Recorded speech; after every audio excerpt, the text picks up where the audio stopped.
Hi friends, ಇವತ್ತಿನ special masala ಅವಲಕ್ಕಿ ಮಾಡ್ತಾಯಿದ್ದೀನಿ. ಫ್ಲೇವರ್ ಬೈ ಶಿಬಾ ಚಾನಲ್ಗೆ ಸ್ವಾಗತ. ಡೈಲಿ ನನ್ನ ವೀಡಿಯೋಸ್ನ ವಾಚ್ ಮಾಡ್ತಾಯಿರಿ, ಒಂದು ಲೈಕ್ ಕೊಡಿ. ಹಾಗೆ ನಾನು ಮಾಡುವಂಥ ಕುಕ್ಕಿಂಗ್ನ ಮನೇಲಿ ಒಂದು ಸಲ ಟ್ರೈ ಮಾಡಿ, ಸೂಪರಾಗಿ ಬರುತ್ತೆ. ಇದು ಹೇಗೆ ಮಾಡೋದು ಅಂತ ಹೇಳ್ಕೊಡ್ತೀನಿ ನೋಡಿ. ರೆಡಿ ಇರುವಂಥ ಮಸಾಲ ಅವಲಕ್ಕಿ ಇದು. ಬ್ರೇಕ್ಫಾಸ್ಟಿಗೆ, ಲಂಚ್ ಬಾಕ್ಸ್ಗೆ ಮತ್ತು ಈವ್ನಿಂಗ್ ಸ್ನ್ಯಾಕ್ಸು ಕೂಡ ಸೂಪರ್ಬಾಗಿರುತ್ತೆ. ಒಂದು ಬಾಣಲೆ ಇಡಿ, ವೆರಿ ಈಸಿ. ಒಂದು ಬಾಣಲೆ ಇಡಿ. ನಾನು ಸ್ವಲ್ಪ ಮಾತ್ರ, ಈಗ ಎಷ್ಟು ಪ್ಲೇಟಲ್ಲಿತ್ತು ಅಷ್ಟು ಮಾತ್ರ ಮಾಡಿ ತೋರಿಸ್ತಾ ಇರೋದು. ಸೊ ಹಾಗಾಗಿ 1 ಸ್ಪೂನು ಧನಿಯಾ, ಒಂದು 5 ಒಣಮೆಣಸಿನ್ಕಾಯಿ ಹಾಕಿದ್ದೀನಿ. ಇದನ್ನೊಂದು ಚೂರು ಬಿಸಿ ಆಗಲಿ. ಬಿಸಿ ಆಗ್ತಾ ಬರುವಾಗ ಇದಕ್ಕೆ ಸ್ವಲ್ಪ ಕೊಬ್ಬರಿ ಎಣ್ಣೆ ಹಾಕಬೇಕು. ಕೊಬ್ಬರಿ ಎಣ್ಣೆನೇ ಹಾಕಬೇಕು, ಮಸ್ಟ್ ಆ್ಯಂಡ್ ಶುಡ್. ಅದು ಹಾಕಿದ್ರೆ ಮಾತ್ರ ಆ ಟೇಸ್ಟ್ ಬರೋದು. ಈ ಅವಲಕ್ಕಿಗೆ, ಈ ಮಸಾಲೆ ಅವಲಕ್ಕಿಗೆ ಕೊಬ್ಬರಿ ಎಣ್ಣೆನೇ ಸೂಟ್ ಆಗೋದು ನೋಡಿ. ಕೊಬ್ಬರಿ ಎಣ್ಣೆ ಸ್ವಲ್ಪ ಹಾಕ್ಕೊಳ್ಳಿ. ಆಮೇಲೆ ಧನಿಯಾ ಮತ್ತು ಈ ಒಣಮೆಣಸಿನ್ಕಾಯಿನ ಫ್ರೈ ಮಾಡ್ಕೊಳ್ಳಿ. ಸ್ವಲ್ಪ ಫ್ರೈ ಮಾಡಿಕೊಂಡು ತಣ್ಣಗಾಗಲಿ. ಅದು ಆದಮೇಲೆ ಮಿಕ್ಸಿ ಜಾರಿಗೆ ಇದನ್ನು ಹಾಕ್ಕೊಳ್ಬೇಕು. ಈ ಧನಿಯಾ ಮತ್ತು ಒಣಮೆಣಸಿನ್ಕಾಯಿ 5 ಹಾಕಿದ್ದೀನಿ.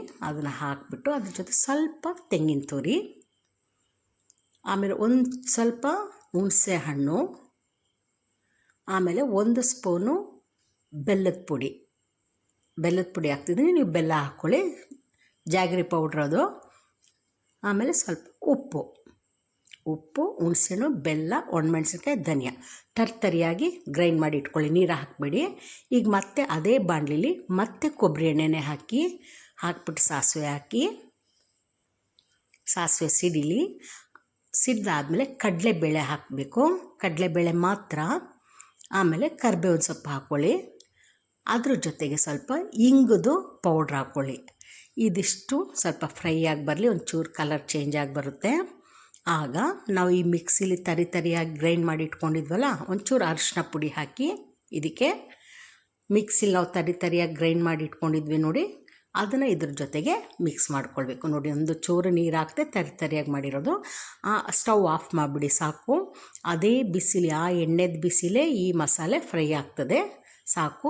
ಈಗ ಪೇಪರ್ ಅವಲಕ್ಕಿನ ಮಿಕ್ಸ್ ಮಾಡ್ಕೊಳ್ಬೇಕು ಮತ್ತು ತೆಂಗಿನಕಾಯಿ ತುರಿ ಹಾಕ್ಕೊಳ್ಬೇಕು. ನಾವು ಮಿಕ್ಸಿಗೆ ಗ್ರೈಂಡ್ ಮಾಡಲಿಕ್ಕೂ ತೆಂಗಿನಕಾಯಿ ತುರಿ ಹಾಕಿದ್ವಿ, ಅದಲ್ಲದೆ ಎಕ್ಸ್ಟ್ರಾ ತೆಂಗಿನಕಾಯಿ ತುರಿನೂ ಹಾಕಬೇಕು. ಆಮೇಲೆ ಅವಲಕ್ಕಿ ಹಾಕ್ಬಿಟ್ಟು ಚೆನ್ನಾಗಿ ಮಿಕ್ಸ್ ಮಾಡ್ಕೊಳ್ಳಿ, ಕೈಯಲ್ಲೇ ಮಿಕ್ಸ್ ಮಾಡ್ಕೊಳ್ಳಿ. ಆಗ ಅದಕ್ಕೆ ಚೆನ್ನಾಗಿ ಎಲ್ಲವೂ ಹಿಡಿಯುತ್ತೆ ನೋಡಿ. ಕೈಯಲ್ಲಿ ನಿಧಾನಕ್ಕೆ ಮಿಕ್ಸ್ ಮಾಡ್ಕೊಳ್ಳಿ. ಆಮೇಲೆ ಲಾಸ್ಟಲ್ಲಿ ಒಂಚೂರು ಸಕ್ಕರೆ ಹಾಕಿ, ಶುಗರ್ ಅದು, ಸಕ್ಕರೆ ಹಾಕ್ಬಿಟ್ಟು ಮಿಕ್ಸ್ ಮಾಡಿ. ಎಷ್ಟು ಚೆನ್ನಾಗಿರುತ್ತೆ ಅಂದರೆ, ಆ ಧನಿಯಾದೆಲ್ಲ ಫ್ಲೇವರ್ ಅಷ್ಟು ಚೆನ್ನಾಗಿ ಘಮ ಅಂತಿರುತ್ತೆ, ಸೂಪರಾಗಿರುತ್ತೆ. ಖಂಡಿತ ಟ್ರೈ ಮಾಡಿ. ನೆಕ್ಸ್ಟ್ ವೀಡಿಯೋದಲ್ಲಿ ಮೀಟ್ ಮಾಡೋಣ. ಬಾಯ್.